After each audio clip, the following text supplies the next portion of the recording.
G'day,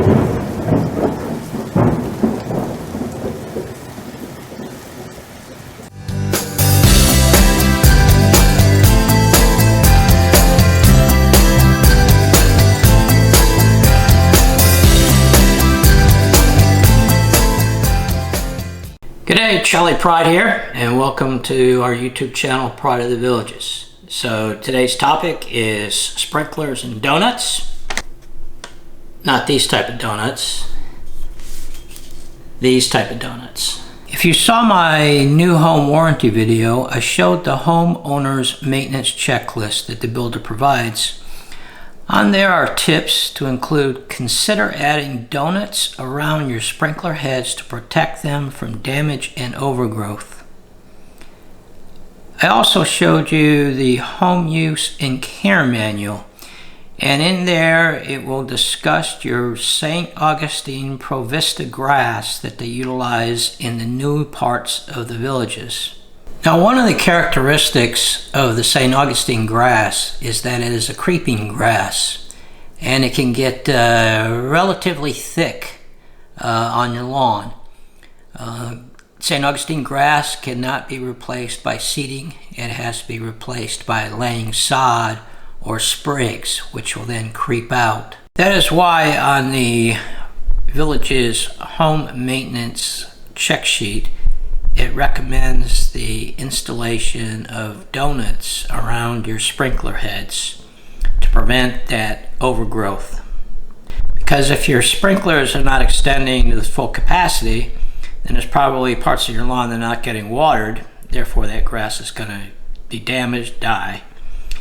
And if your sprinkler heads cannot collapse fully because it's being strangled by the St. Augustine grass, then there's likelihood that the lawnmower, whether you have a service or potentially doing it yourself, could shear off the sprinkler head while mowing.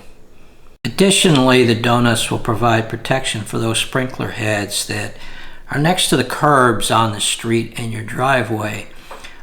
Even after your home is fully built and your neighborhood may be built out, you still have a lot of construction that will take place as people install pools and have landscaping done, and there'll be vehicles that construction vehicles that will come very close to the edge of the curbs, either parked or driving.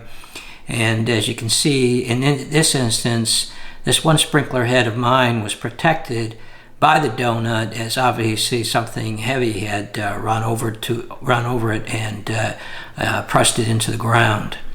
So donuts help protect those heads from getting crushed. Now, the number of donuts required will depend on the number of sprinkler heads that you have on your lot.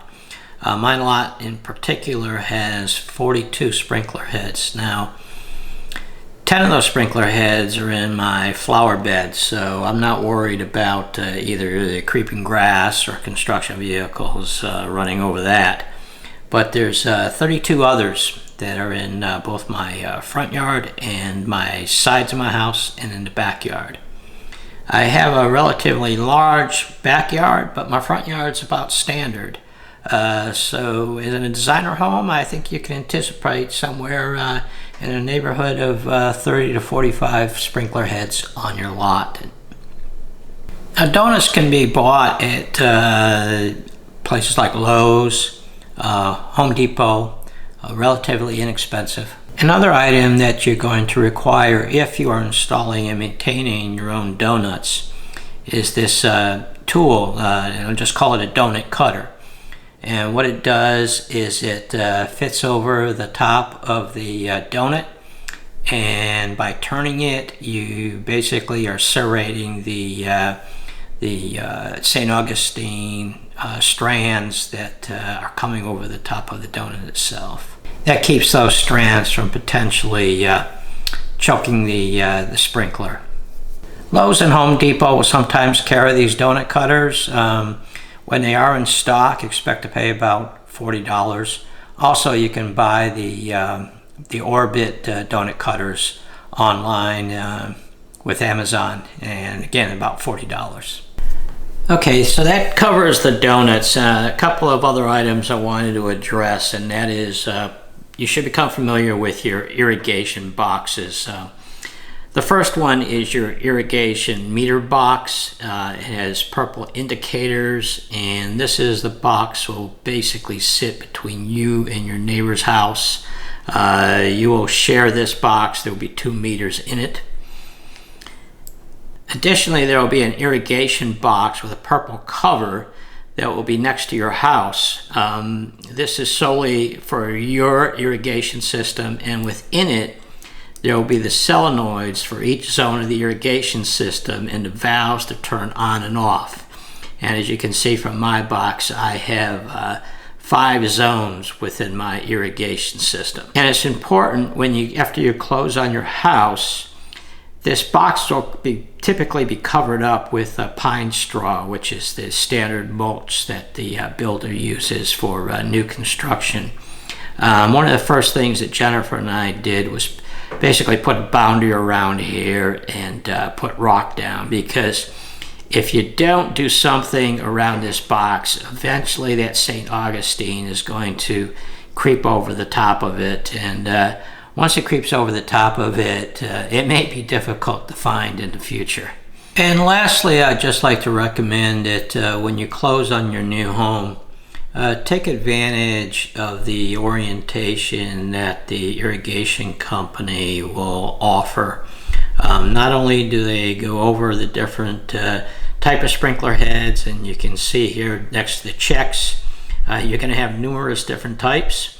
They'll also explain to you the solenoid valves, and as well as the controller that's going to be on the inside of your garage, and that'll be the timing system on when the different zones turn off and on, and what watering days you establish. The irrigation company will also offer you a maintenance service package at a cost. So if installing and maintaining these donuts is not something that you particularly want to do, then certainly the maintenance of your sprinklers can be done by the irrigation company.